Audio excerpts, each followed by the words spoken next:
Chapter 3. Into the Maw of Shadows.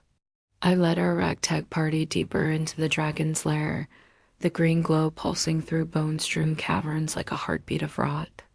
At my flank shuffled Tab the Changeling, whose every move I distrusted, the silent red minotaur, his frost axe dragging on the stone. Behind them waddled two sun elves, leather-clad and gawking like newborn hatchlings. The scent of ancient blood and the crackle of lingering magic set my nerves alight. Tab knelt beside a coiled serpent and hissed soothing words I couldn't decipher, while the minotaur reverently gathered teeth from a massive dragon's shattered skull. I let them be. Their raid and looting was no concern of mine, my mind fixed on the path ahead, and what we might find. Rounding a bend, we found the missing villagers, huddled and tormented by a sickly green poison. Their eyes glowed with a hatred not their own. I began whispering to Tab from the darkness, orchestrating our next move. His minotaur's roar would quell them, while I slunk into the shadows to inspect their gear. Upon one of the mime-controlled elf warrior's gaunt hand, I plucked a sword wreathed, but a faint enchantment, stashing it at my belt for the inevitable close fight. After dozens of strikes at the branding mark, Tab freed the high elf wizard. His robes were singed, showing signs of battle. His eyes confused, haunted, but his loyalty was ours. With a new high elf wizard at our side, we pressed toward the cavern's heart. Our party now consisting of 3 high elves, 1 giant red minotaur, Tab, the changeling, and me, a dark elf rogue. Beyond the passage, we discovered a large ritual room carved into living dragon's lair. Large stalactites dripped emerald ichor, and at its center of this large room, a young green dragon wormling. Its name, Sunset is Nigh. Guarding the green dragon was snarling beastkin, a harpy, a lesser demon, and high elf Armin. I drew on shadow weave, melding into darkness like a spider on silk. 20 arrows lay in my quiver, wanting blood. Each arrow of mine had to find its mark this day. The first shot from my long bow cleaved the harpy's head off. One was Screech to worry over. The demon destroyed by my second arrow, its skull fracturing under fine draw steel. But as I lined up my bow for the next target, one of the 2 beast folk. The minotaur charged, shattering Beastman's skull in a brutal toss. The high elves flanked alongside the minotaur, blades glinting in the sick light, while Tab morphed into a wind harpy to rain frost arrows from above. We paused amid the carnage, catching our breath, checking our gear. Tab's eyes flicked amber as it whispered of dragon lore. Gold dragons loathe green dragons, they are mortal enemies.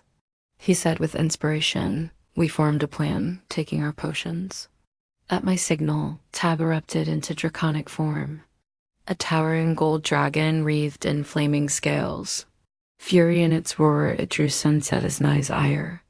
As the mind-controlled high elf leader Armin and the wormling lunged, I loosed an arrow straining with shadow. Its barbed tip pierced the creature's shoulder, turning muscle to splinter. The wormling roared back, claws raking the stone, but the minotaur scooped Armin to safety. My next arrow shattered a wing of this green dragon's joint, and with Tab used his frost bow, hitting a stalagmite, crushing the other. Victory lay at my fingertips, until the wormling spoke in common, its voice calm and ancient.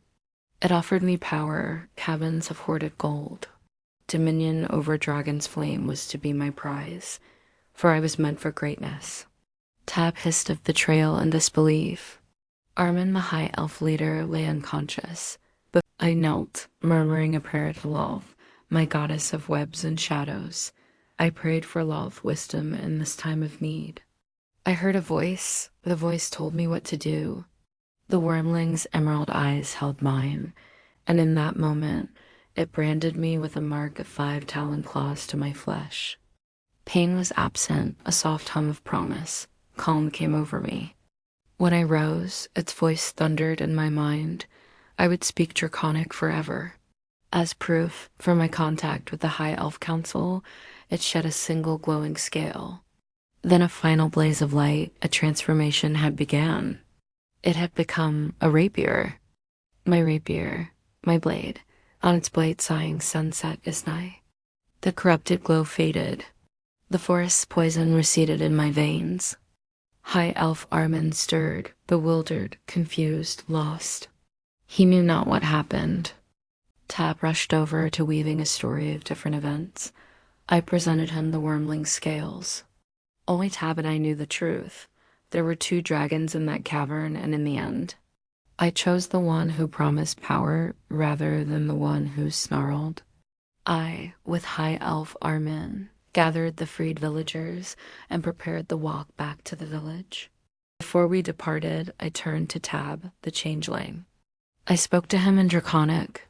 Should any ask of your fate, I will tell them you perished at my side. The changeling smiled softly, its many forms flickering in the dim light. As we gathered ourselves to return, Tab and his crew lingered behind, drawn by the promise of dragon treasure. I, youngest male drow in House Zerthray, stepped once more into shadow, victorious, my new powerful dragon rapier in hand and dragon's favor in my blood.